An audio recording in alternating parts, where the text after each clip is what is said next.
రామ్టాక్కి తిరిగి స్వాగతం. పవన్ కళ్యాణ్ పై ఆ విషం కక్కటం ఆగల. దాన్ని అడ్డం పెట్టుకుని ఆయన మీద విషం కక్కుతూ తెలంగాణ సెంటిమెంట్ని రాజేస్తూ తమ ఉనికిని కాపాడుకోవటానికి అటు రాజకీయ పార్టీలు, ఇటు కొంతమంది మేధావులు, వ్యక్తులు ఇంకా ఇంకా ప్రయత్నం చేస్తూనే ఉన్నారు. అందులో భాగంగా నిన్న సిపిఐ ఒక సమావేశం, మరో రౌండ్ టేబుల్ సమావేశం జరిపింది. ఈ రౌండ్ టేబుల్ సమావేశానికి జస్టిస్ సుదర్శన్ రెడ్డి, ప్రొఫెసర్ కోదండరాం, ఆంధ్రజ్యోతి మాజీ సంపాదకుడు కె శ్రీనివాస్, ఇంకా ఇటువంటి వాళ్ళందరూ కూడా, ఆ అద్దంకి దయాకర్, వీళ్ళందరూ వచ్చేసారు. సిపిఐ సిపిఎం నాయకులు వీళ్ళందరూ వచ్చారు. అసలు వీళ్ళు ఒక మీటింగ్ పెట్టారు.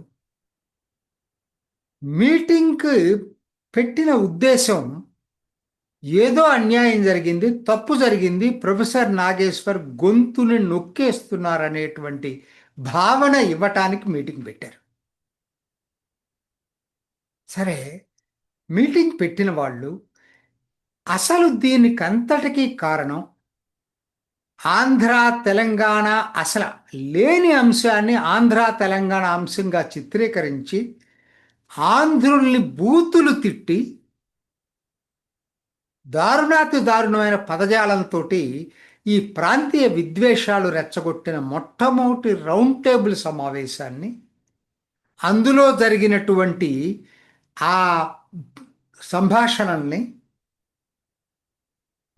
వక్తలు మాట్లాడిన దాన్ని ఈ రౌండ్ టేబుల్ సమావేశంలో మాట్లాడిన వాళ్ళు ఖండించి మొదలుపెట్టి ఉంటే డెఫినెట్గా మోరల్ హై గ్రౌండ్ ఉండేది. దయచేసి వినండి ఇది. ఎందుకంటే ఆ రౌండ్ టేబుల్లో జరిగినటువంటిది బెడిసి కొట్టింది. కొంచెం విజ్ఞత గల ఆలోచించిన వాళ్ళు అలా ఆ రౌండ్ టేబుల్ జరిగి ఉండాల్సింది కాదని చెప్పి అనుకుంటున్నారు. అందుకని ఇప్పుడు ఏంటంటే మరో కొత్త రౌండ్ టేబుల్ మొదలుపెట్టారు. ఈ రౌండ్ టేబుల్లో అలా బూతులు తిట్టే వాళ్ళని కాకుండా ఓ ఇంటలెక్చువల్గా మాట్లాడేట వాళ్ళని పిలిచి, అది మాజీ జడ్జి జస్టిస్ సుదర్శన్ రెడ్డిని తీసుకొచ్చి అక్కడ కూర్చోబెట్టి భావ స్వేచ్ఛన గురించి ఉపన్యాసాలు దంచేశారు. నా పాయింట్ ఏంటంటే, మీరు పెట్టేటప్పుడు ప్రొఫెసర్ నాగేశ్వర్ ఆ రౌండ్ టేబుల్లో ఉన్నాడు, ఈ రౌండ్ టేబుల్లో ఉన్నాడు, అంటే ఆయన ప్రమేయంతో జరుగుతున్నాయని అర్థమైపోతుంది.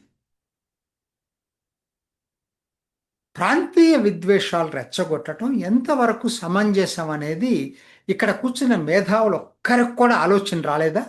వచ్చినా మాట్లాడరు, వాళ్ళకు కావలసిన కోణంలోనే మాట్లాడి ముగిస్తారు. ఇదే వామపక్షవాదులతో ఉన్నటువంటి పెద్ద తలనొప్పి. మేము ఒక్కరమే స్వచ్ఛవంతమైన వాళ్ళు అనుకుంటారు. ఒక నిష్పాక్షిక విశ్లేషణ ఉండదు. వాళ్ళ కోణం నుంచే జరగాలి ఏదైనా కూడా. ఫస్ట్ రౌండ్ టేబుల్ని ఖండించి మీరు ఇప్పుడు వచ్చుంటే అందరూ అప్రిషియేట్ చేసి ఉండేవాళ్ళు. ఆంధ్రులను తిట్టని తిట్టలేదు. ఆంధ్రుల ఇనప బూట్లు ఎక్కడున్నాయో చెప్పాలి కదా వీళ్ళు. అసలు నాకు అర్థం కాలేదండి. ఏంటి ఇప్పుడు జరుగుతున్నది? ఇద్దరు ప్రైవేటు వ్యక్తులు కేసు పెట్టారట ప్రొఫెసర్ నాగేశ్వరం మీద. దానికి ఏంటి రాద్ధాంతం అంతా నాకు అర్థం కావట్లేదు. ప్రైవేటు వ్యక్తులు, ప్రభుత్వం కాదు. ఉపసంహరించుకోవాల్సింది ఎవరండి? ప్రభుత్వానికి ఏం సంబంధం దీంట్లో? కేసు పెట్టడం వరకే, ఉపసంహరించుకునే పవర్ ఎవరికి లేదు, వాళ్ళకే ఉంది, ఆ వ్యక్తులకే. మీకు ఏదైనా చేతనైతే ఆ ఇద్దరు వ్యక్తులతో మాట్లాడి విత్డ్రా చేయించుకోండి. మీరేమో తిడతారా? అందరినీ తిట్టే హక్కు ఉందా? ఆ కేసుల పేరుతోటి ఆంధ్రుల మొత్తాన్ని తిడతారా?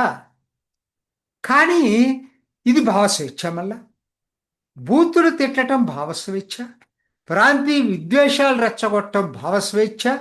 కానీ ప్రొఫెసర్ నాగేశ్వర్ చౌకబారుతనంగా మాట్లాడిన దానికి కౌంటర్ ఇవ్వటం మాత్రం అది తెలంగాణవాదుల మీద దాడి. చిన్నపిల్లలకు అర్థమవుతుందండి, మరి మేధావులకు అర్థం కాదా? అక్కడ కూర్చున్న వాళ్ళకి అయినా నాకు అర్థం కాదండి. కమ్యూనిస్టులు భావస్వేచ్ఛ గురించి మాట్లాడుతుంటే నాకు నవ్వొస్తూ ఉంటుంది. సదానందం మాస్టర్ రాజ్యసభలో కూర్చున్నాడు. ఆయన అడిగితే చెప్తాడు భావస్వేచ్ఛ ఏంటో. రెండు కాళ్ళు తెగ నరికారు. వీళ్ళ సిద్ధాంతాన్ని వ్యతిరేకించరు. ఆయన ఆర్ఎస్ఎస్ కావచ్చు. ప్రతి వాళ్ళకి హక్కు ఉంటుందండి ఈ దేశంలో వాళ్ళ సిద్ధాంతాన్ని ప్రచారం చేసుకునేటువంటి హక్కు.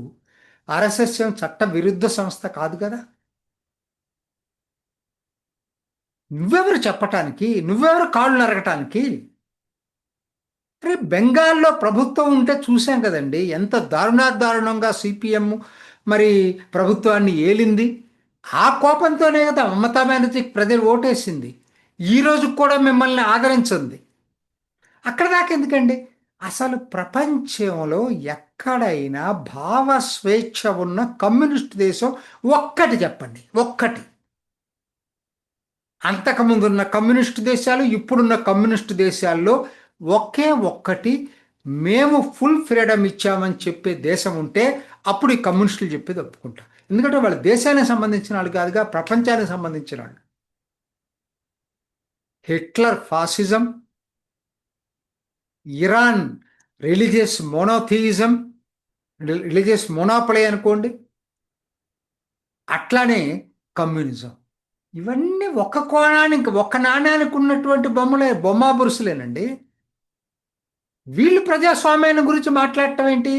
ప్రజాస్వామ్యం ఉపయోగించుకుంటున్నారు అంతే. వీళ్ళు ఆ హక్కుల్ని వీళ్ళకు అనుకూలంగా ఉపయోగించుకుంటున్నారు తప్పితే మీరు ఎప్పుడు మాట్లాడతారంటే అసలు నైతికంగా మీరు ప్రజాస్వామ్యాన్ని నమ్ముతున్నాం, నియంతృత్వాన్ని కాదు. అది ఏ పద్ధతి నియంతృత్వం అయినా, శ్రామిక నియంతృత్వం అనండి, మిలిటరీ నియంతృత్వం అనండి, మత నియంతృత్వం అనండి, ఇంకొక నియంతృత్వం అనండి.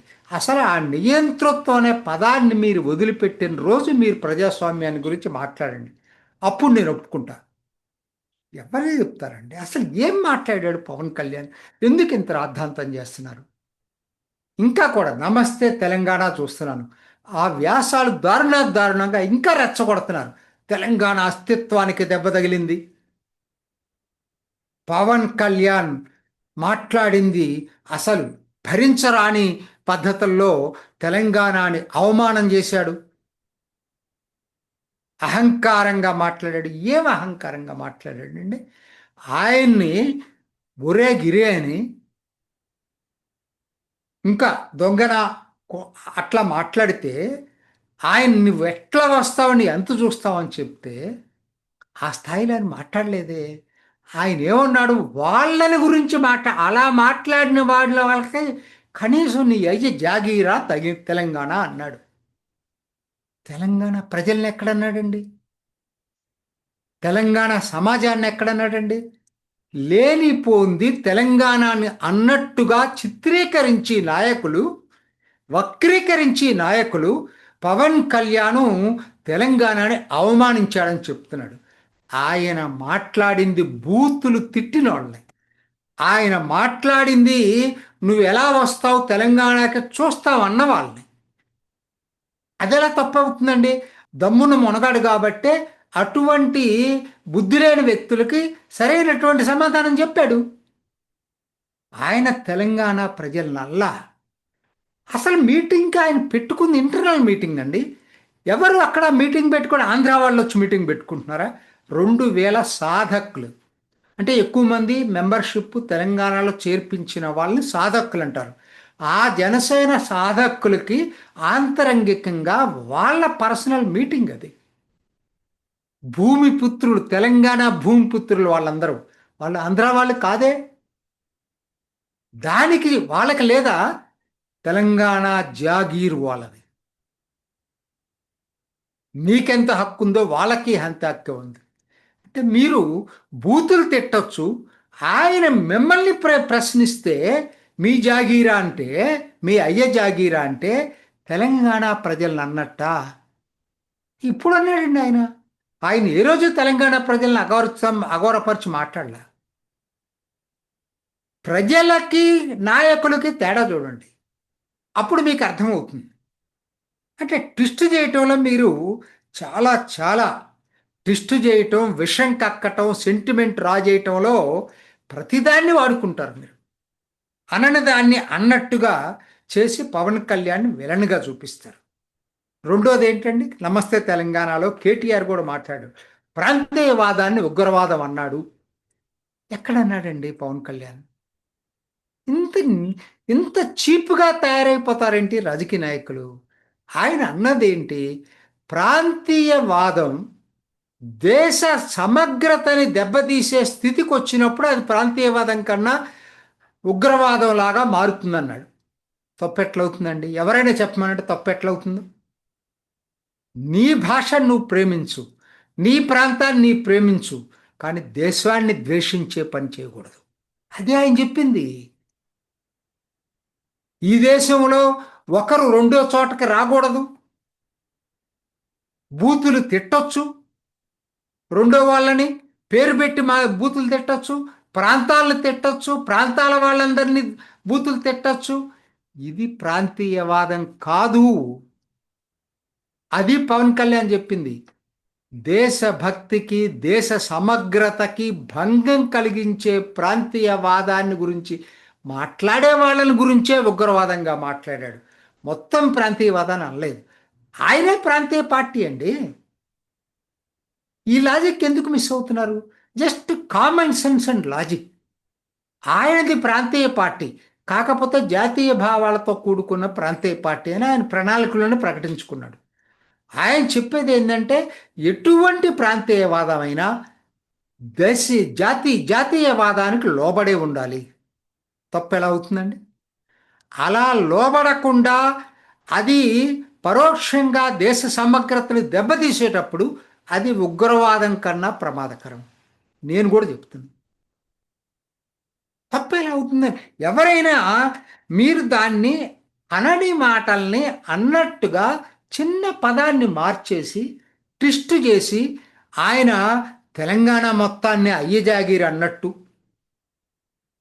తెలంగాణలో ఉన్న ప్రాంతీయవాదాన్ని, తెలంగాణ ఆత్మాభిమానాన్ని ఆయన అగౌరవపరిచినట్టు, ఉగ్రవాదంతో పోల్చినట్టు, ఆయన ఏ రోజు అట్లా అసలు అది ఆయనకి లేనటువంటి దాన్ని మీరు ఆపాదిస్తున్నారు. కాబట్టి అసలు మీరు చెప్పేది అందరికి అర్థమవుతుంది, తప్పని మీకే తెలుసు. అసలు నాకు అర్థం కాలేదండి. కాంగ్రెస్, బీఆర్ఎస్, టీఆర్ఎస్ అంటే కవిత, టీఆర్ఎస్, కమ్యూనిస్టులు, మేధావులు ఇంతమంది మాట్లాడుతున్నారు కదా, ఒక్కరైనా ఈ వీళ్ళల్లో ఏ ఒక్కరు కూడా ఫస్ట్ రౌండ్ టేబుల్లో వాళ్ళు మాట్లాడింది తప్పు అని ఖండించినటువంటి పాపాన పోలేదు. ఇది రాజకీయం అండి? ఇది సభ్యత? ఇది సంస్కారమా? ఇలా రెచ్చగొట్టుకుంటూ 12 ఏళ్ళు విభజన అయిపోయి 12 ఏళ్ళు అయిపోయింది. తెలుగు వాళ్ళం కలిసి ఉందామని చెప్దామండి, దేశ ప్రజలందరూ కలిసి ఉందామని చెప్దామండి. మీరు వేరు మేరు వేరు అనే ఇంకా మాట్లాడుకోవటం వల్ల అర్థం లేదు. రెచ్చగొట్టుకోవటం వలన ఎవరికి ఉపయోగం? అంటే మీ రాజకీయాల్లో మీ ఉనికి చాటుకోవటం కోసం ఒక ప్రాంతానికి వ్యతిరేకంగా రెండో ప్రాంతం ప్రజలు తిరుగుబాటు చేయాల. ప్రజలు కూడా మీకుంది కానీ ప్రజలకు లేదండి.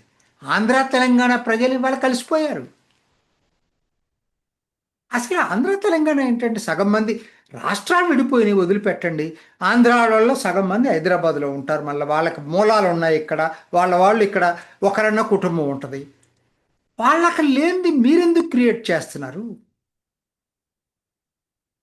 ఇది చెప్పాను కదా, మీరు ద్వేషాన్ని రెచ్చగొట్టి సెంటిమెంట్ని రాజేసి రాజకీయాలు నడుపుకోవాలని 12 సంవత్సరాల తర్వాత కూడా ప్రయత్నం చేయటం అనేది ప్రజలు గమనిస్తూ ఉన్నారు. ఇది ఈనాటి రామ్ టాక్. ఇంకొక ఎపిసోడ్లో మళ్ళీ కలుసుకుందాం. నమస్తే. చూసారు కదండి, మరి ఈ వీడియో కనుక మీకు నచ్చినట్లయితే ఒక లైక్ కొట్టేసి మీ అభిప్రాయాన్ని కూడా కామెంట్ బాక్స్లో తెలియజేస్తూ ఇలాంటి ఇంట్రెస్టింగ్ అప్డేట్స్ కోసం మా ఛానల్ని సబ్స్క్రైబ్ చేసుకోండి.